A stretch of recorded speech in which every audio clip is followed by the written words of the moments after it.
ఇక మందుబాబులకు ఈ current shock దాటి పెడితే మందుబాబులకు షాక్ వార్త ఇక్కడ చూడండి. పైసలు పెరిగినాయట రేట్. మద్యం ధరలు పెంచిన ప్రభుత్వం, క్వార్టర్కు 10, ఫుల్ బాటిల్కు 40 పెంపు. ఆదివారం అర్ధరాత్రి నుంచి అమల్లోకి. సర్కార్కు నెలకు 160 కోట్ల అదనపు ఆదాయం. చీప్ లిక్కర్, బ్రీజర్కు పెంపు నుంచి మినహాయింపు.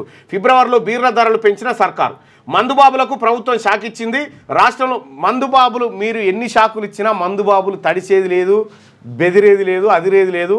వాళ్ళు పెంచుకోనికి దమ్ముంటే 200% పెంచు, 400% పెంచు. ఎక్కడన్నా మందుబాబులు రోడ్డెక్కి ధర్నా చేయంగా చూసిరా? ఎట్టి పరిస్థితుల్లో ఎందుకు ఛార్జీలు పెంచిరని లేదు. దయచేసి మందుబాబుల మీద ప్రేమతోటి రాజకీయ పార్టీలే ధర్నా కూర్చోవాలి. కూర్చోవాలి. అటు భారతీయ జనతా పార్టీ కానీ ఇటు ఎర్రజెండా పార్టీలు చారణ విద్యుత్ ఛార్జీలు పెంచితేనే మీరు ఊకోరా.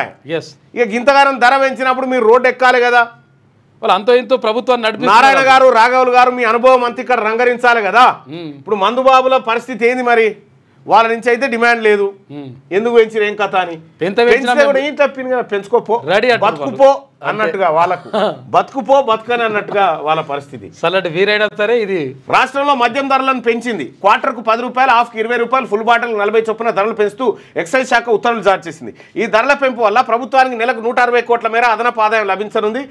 కాగా క్వార్టర్ 110 రూపాయలకు అమ్ముతున్న చీప్ లిక్కర్ ధరను ఆ మాత్రం నెలకు 160 కోట్లు అంటే ఇంకొక 40 కోట్లు కలిస్తే ఈ ఉద్యోగస్తుల పెండింగ్లు ఏవైతే బకాయిలు అయితే అయిపోతాయి.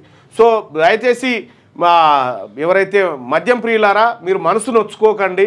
ఇప్పుడు మేము ఎందుకంటే ప్రభుత్వ ఉద్యోగులకు వాళ్ళ పెండింగ్ డిఏలు కానీ బకాయిలు కానీ రిటైర్మెంట్ బెనిఫిట్స్ కానీ ఇవ్వాల్సింది. దయచేసి మీరు పెద్ద మనసు చేసుకొని తాగాల్సిందిగా మీరే ఆదుకోవాల్సిందిగా మీ అందరు రిక్వెస్ట్. 160 కోట్ల రూపాయలు నెలకు 160 కోట్ల రూపాయలు మీరు అదనంగా కడతా ఉన్నారు. 10 రూపాయలు పెంచితే 10 రూపాయలు పెంచినావు.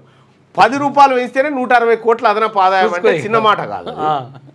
దయచేసి మీరు పెద్ద మనసు చేసుకొని దీన్ని ఈ బాధతో ఇంకేమైనా ఎక్కువ తీసుకొని డ్రింకర్స్ అసోసియేషన్ కూడా తీసుకొని మీరు కూడా ఎవరు ఆందోళనకు దిగకండి. ధరల పెంచిర్రు ఏం కథ అని చెప్పి మీరు కూడా ఆందోళన చెందకండి. ఎందుకంటే రాష్ట్ర ప్రభుత్వం ఏది బలహీనమైనటువంటి ఆర్థిక పరిస్థితితోటి ఇబ్బంది పడతా ఉంది. రాష్ట్ర ప్రభుత్వానికి కిక్కెక్కాలంటే మీరు మద్యం సేవించాల్సిందిగా, ఆర్థిక కిక్కెక్కడానికి మీరు మద్యం సేవించాల్సిందిగా మీకు రిక్వెస్ట్.